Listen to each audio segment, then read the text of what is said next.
Good morning. Today I want to introduce you to the most useful of all knots out there, and that's the bowline.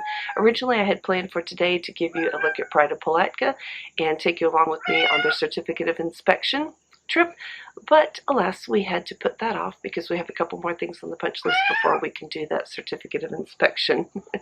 So I'm going to show you the bowline, and the reason that I think it's yes. What?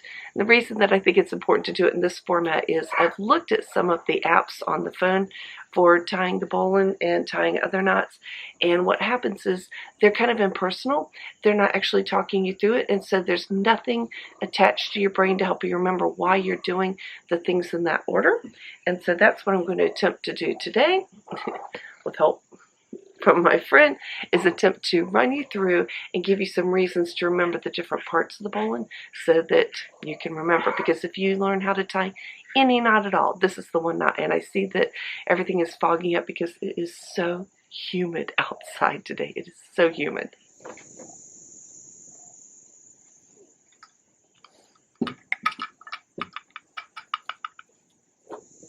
Okay, so what I have here is some horrible some kind of nylon line, and it helps if you have something to help hold your line so that you don't accidentally lose the loop. What you want to do is you want to start out with your hands just pretty relaxed. You want the bitter end in your right hand, the tail that goes to the rest of the line in your left hand. Unless you're left-handed, then you're going to reverse everything. Then the next thing is to take your right hand and simply roll forward, a twist on the left. And you don't want the twist forming outside, you want the twist forming inside, and the reason is so that you can control it and that you can look at it and see what you've got going on. So what you have going on here is a line over top and a line underneath. And I know the traditional way to tie the bowline is something about a rabbit coming out of a hole and around a tree, and yeah, that never worked for me. So instead, you're just going to roll forward. That's it, roll forward.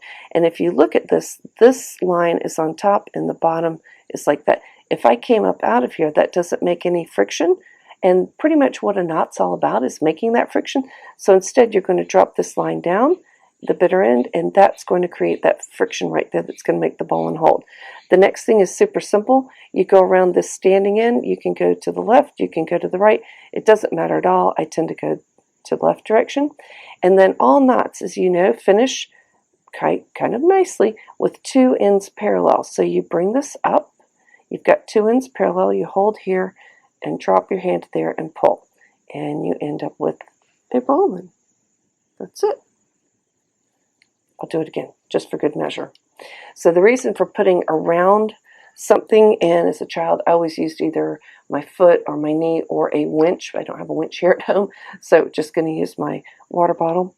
So that just keeps you from accidentally pulling in the whole loop. As you can see, when I roll forward, when I drop this line down in, if I kept pulling, I would end up with no loop at all. So roll forward, drop your line down, all the way around, back out the way you came, always back out the way you came, and pull. And then you take this off, and you can use it for whatever. So a funny thing is, if you're going to tie the bowline the way everybody always instructs you to tie it, instead of rolling forward, you would roll toward you. And what happened is, as a child, I didn't like that. Rolling forward allowed the kink to fall out of the line. Rolling toward me put a kink here in the line, and I didn't like that. But if you do that, you just need to look at your pattern here and think this through. If you tie it the traditional way, instead of going forward, that would be just simply to go underneath. And if you come underneath, you're going to see that if you drop this down, those two lines are parallel, and that's not going to make any friction. So you would come out of the hole, around, and back down.